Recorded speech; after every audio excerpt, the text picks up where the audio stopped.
Hi hello నమస్తే welcome back to Uma's kitchen. ఈ రోజు వీడియోలో కాకరకాయ పులుసు ఎలా చేసుకోవాలో చూద్దాం. ఇలా ఒకసారి పులుసు చేసి చూడండి. కాకరకాయ అంటే తినని వాళ్ళు కూడా చాలా ఇష్టంగా తింటారండి. ఇక లేట్ చేయకుండా వీడియోలోకి వెళ్ళి ఎలా తయారు చేసుకోవాలో చూద్దాం.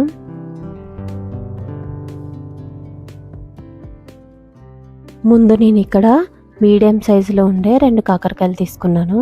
ఇలా పైన మొత్తం చెక్కేయకుండా లైట్గా చెక్కుకోవాలండి. పైన ఇలా తొక్కు మొత్తం తీసేసిన తర్వాత ఒకసారి నీట్గా కడిగేసుకోవాలి. కాకరకాయ పులుసుకి ఇలా రౌండ్గా ముక్కలు కట్ చేసుకోవాలి. ముక్కలన్నీ ఇలా కట్ చేసుకున్న తర్వాత ఈ వైట్ కలర్ గింజలన్నీ తీసేసుకోవాలండి. ఈ ముక్కలన్నీ ఇలా రెడీ చేసి పెట్టుకోవాలి.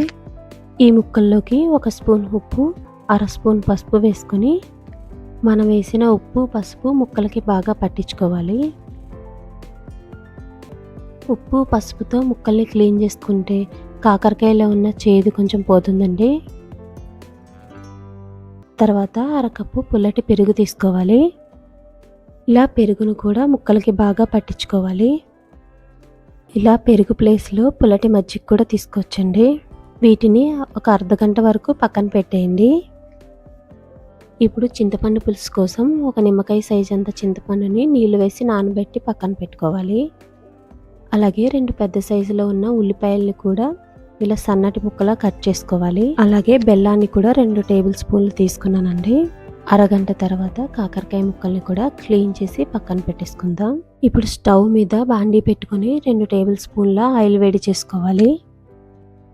ముందుగా క్లీన్ చేసుకున్న కాకరకాయ ముక్కల్ని వాటర్ మొత్తం తీసేసి బాండీలో వేసుకొని వేయించుకోవాలి. ఇలా ముక్కలన్నీ వేసేసిన తర్వాత మీడియం ఫ్లేమ్లో ముక్కల్ని వేయించుకోవాలి. ఫస్ట్ మనం ఇలా ముక్కల్ని వేయించుకుంటే కాకరకాయలో ఉండే చేదు కొంచెం పోతుందండి. ఇలా మీడియం టు హై ఫ్లేమ్లో వేయించుకోవాలి.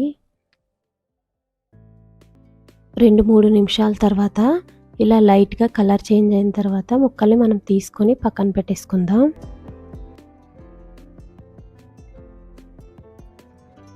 ఇప్పుడు స్టవ్ మీద అదే బాండీ పెట్టుకొని దంచిన వెల్లుల్లి రేఖలు 5-6, జీలకర్ర, ఆవాలు, ఎండుమిరపకాయ ముక్కలు 4, కొంచెం కరివేపాకు, 1/2 స్పూన్ మెంతులు వేసుకొని లో ఫ్లేమ్లో వేయించుకోవాలి.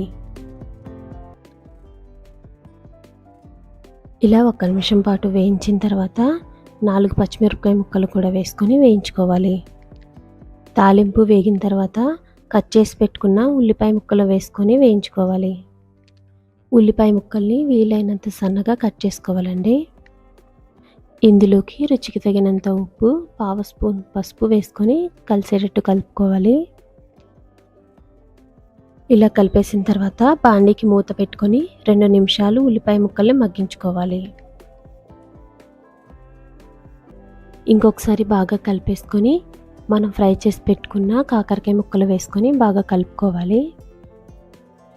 ఇలా బాగా కలిపేసిన తర్వాత బాండీకి మూత పెట్టి 1 నిమిషం పాటు మగ్గించుకోవాలి. కాకరకాయ ముక్కల్ని మనం ముందుగా వేయించాం కాబట్టి ఎక్కువ ఫ్రై అవ్వాల్సిన అవసరం లేదండి. ఇప్పుడు 2 టేబుల్ స్పూన్ల కారం వేసుకొని బాగా కలిసేటట్టు కలుపుకోవాలి. మనం వేసిన కారం ముక్కలకి బాగా పట్టేటట్టు 1/2 నిమిషం పాటు కలుపుకోవాలండి. తర్వాత నానబెట్టిన చింతపండు రసాన్ని వేసుకోవాలి. ఇందులోకి చింతపండు రసం, బెల్లం వేసినప్పుడు కూడా మన టేస్ట్కి తగ్గట్టుగా వేసుకోవాలండి. 2 టేబుల్ స్పూన్ల బెల్లాన్ని కూడా వేసుకొని బాగా కలిసేటట్టు కలుపుకోవాలి. ఇలా కలిపేసిన తర్వాత 1/2 కప్పు వరకు నీళ్లు వేసుకొని బాగా కలుపుకోవాలి. ఇప్పుడు బాండీకి మూత పెట్టుకొని 2 నుంచి 3 నిమిషాలు హై ఫ్లేమ్లో ఉడికించుకోవాలి.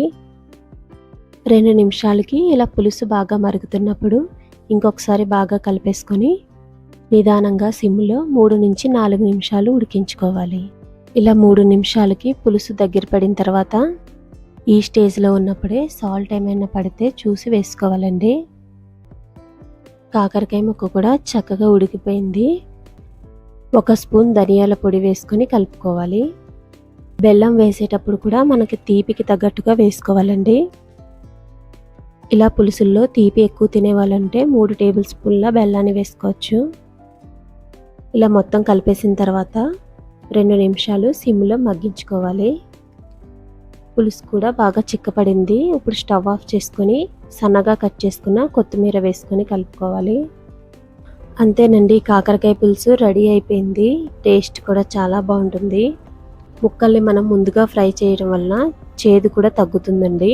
కాకరకాయ ఎప్పుడు తినని వాళ్ళు కూడా చాలా ఇష్టంగా తింటారు. మీరు కూడా ఒకసారి ఇలా ట్రై చేసి చూడండి. వీడియో నచ్చినట్టయితే లైక్ చేయండి. మరిన్ని ఇలాంటి వీడియోస్ కోసం ఉమాస్ కిచెన్ ఛానల్ని సబ్స్క్రైబ్ చేసుకోండి. Thank you.